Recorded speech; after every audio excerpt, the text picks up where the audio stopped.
Kinshasa, les prophéties sont devenues un langage du quotidien. Dans les marchés, les taxis, les salons de coiffure ou les plateaux de télévision, on parle des révélations, des visions, des miracles annoncés. Des pasteurs autoproclamés se multiplient, chacun prétendant avoir reçu un message direct du ciel. Certains prêchent la foi véritable, d'autres transforment la parole divine en moyen d'influence ou de commerce. C'est une réalité qui interroge à Kinshasa, la capitale spirituelle du Congo, où finit la foi et où commence la manipulation. Bonjour à vous chers auditeurs et téléspectateurs. Vous êtes à l'écoute de Sauver Plus, podcast Place au Grand Carrefour. Je suis Patiano Bameko et aujourd'hui, je vous amène au cœur d'une réflexion sur les prophéties à Kinshasa entre miracle et manipulation.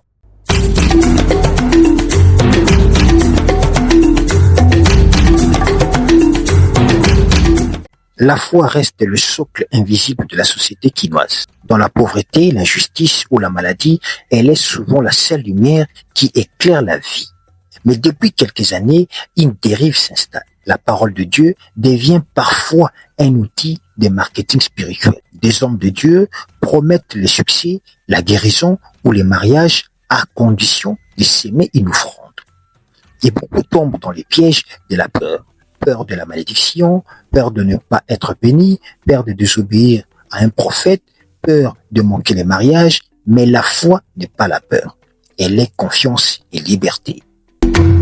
À Kinshasa, certaines églises sont devenues des véritables plateaux de spectacle. Caméras, cris, témoignages exagérés, miracles en direct sur YouTube ou TikTok. On ne prie plus pour sauver les âmes, mais pour attirer des vues. Le nom de Dieu devient un label ou un slogan, parfois même une marque, et pourtant la Bible dit, vous les reconnaîtrez à leur foi. Une prophétie qui humilie, qui divise ou qui appauvrit ne vient pas de Dieu. La vraie parole divine n'écrase pas. Heureusement, un vent nouveau souffle. De plus en plus, des croyants congolais, surtout les jeunes, refusent de se laisser tromper. Ils laissent la Bible par eux-mêmes comparer les messages et cherchent à discerner. Ils ne veulent plus d'un Dieu manipulé, mais d'un Dieu vivant. Certaines églises prêchent dans la simplicité, sans projecteur, sans promesse de richesse.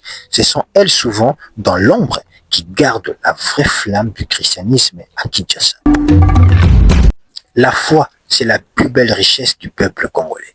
Mais cette richesse devient une faiblesse quand elle tombe entre de mauvaises mains.